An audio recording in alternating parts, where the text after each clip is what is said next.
Hello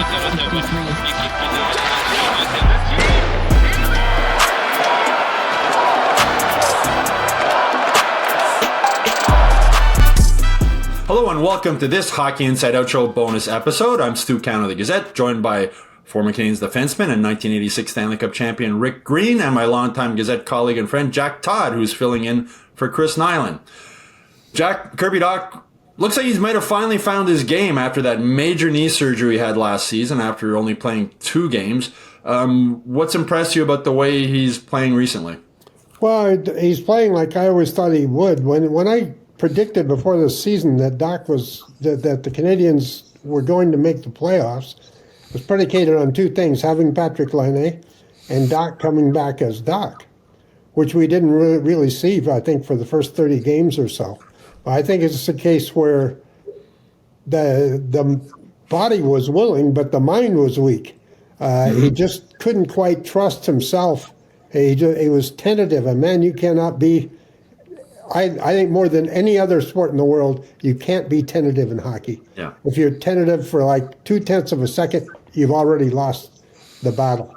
And now he's not tentative anymore. He's waiting in there. He's using that big body. And the same problem Slavkovsky has in a way. If your stick is in there instead of your body, you've got a problem. And I see them both using the body a little bit more now. Slav is coming up a bit, and Dach too, although I didn't notice him much against Winnipeg, but Jesus, Winnipeg could shut down anything. But yeah, it's really good to see when the guy's been through something like that. It's a nightmare, you know. Anybody who's played sports at any level, and mine was basketball, but you're out for 3 games, and you feel like you go back and, when did this game get so fast? Mm-hmm. It's happening too quick. I can't process it. And that happens very quickly. A week out, and you feel that. A year out, and you're really got a lot of catching up to do. I think he's done it now. Yeah, and with a knee injury, it's not like you can ride the bike or keep your cardio up. And as you mentioned, Jack, the stick instead of the body, I think that's why he was taking so many bad penalties early in the season. Rick, what have you liked about him?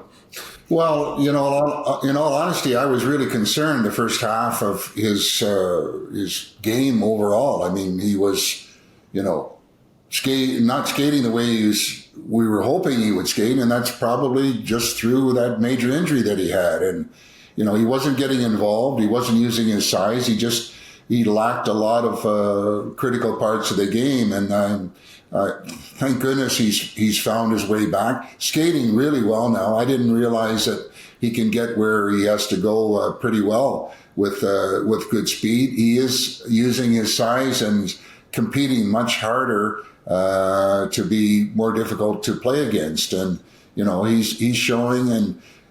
He's showing a lot of positive things, and a lot of it comes with confidence. He's feeling probably really good about himself, and his play indicates that in bringing a lot of things that we were hoping to see the first half, and now we're seeing him, progressing really in a good way, which is great to see, because he did have some real challenges.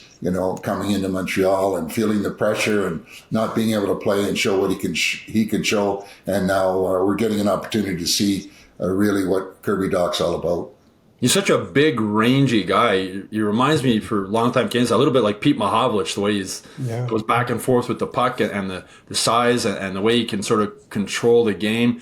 Play with a lot more confidence. And even Knuckles was saying on one of our previous shows, Rick, that when he had a knee injury, like, Knuckles was as tough as they come, right? And he came back, and it was like always in the back of his mind, like, might get hurt, and being hesitant, like you mentioned, Jack. And then finally, at one point, he just said, "Screw it, I just gotta." And if it happens, it happens. And it seems like maybe that's happened with Kirby Dach. Jack, I know he took a huge hit in that Winnipeg game, right in front of the bench, right on the stanchion, and right close to where he suffered the knee injury. He got back up, took off his helmet when he got to the bench, shook out the cobwebs a little bit, but surviving a hit like that, I think, might be big for him, Jack, just as far as the confidence, again, going forward. Yeah. You look at that and you see what happened, and you survived it. You came back. Your body can take it. I mean, he is a really big, strong guy. A bit awkward-ish at times, but, a lot of strong guys are like that. And he can skate. He always could when his brain is there. So I really got my fingers crossed for him. Rick, that big hit, how much, someone who played the game and you've had injuries and that, is that something that you almost want, or I don't know if you want, but like when you get it, you go, okay, I'm good now. That knee is good now. Well, I mean, he's been kind of snake bit, I find, since he arrived, and it seems that every time he started to feel pretty good, he got a major injury, and that's in the back of your mind for a period of time where you just think that, I hope it's not anything serious. You're always going to have your bumps and bruises, and he had more than his share, and hopefully that's behind him, and he can carry on with his progression as a young kid, because he still is young, and continue to bring a lot of positive, good things to the hockey club. Such a physical game, Rick. What percentage of games do you think you maybe played in your career where you were 100% healthy? Never. Yeah. Never. No. Maybe the first game or the first day of training camp. That might be it. Yeah. Well, it actually. 6 years with the Washington Capitals, I was sore each and every practice, let alone game. So, it's just part of the game. If you think you're going to go to a practice or go to a game and feel everything is good, then you're avoiding a lot of heavy traffic situation. You're not getting involved, and you're not playing that hard. So. It's a grind. It's a tough game, and you got to get involved physically and you keep pushing yourself. But the bumps and bruises are all part of it. The major stuff is sometimes just unfortunate and bad bounces, bad breaks that guys get snake bit more often than others.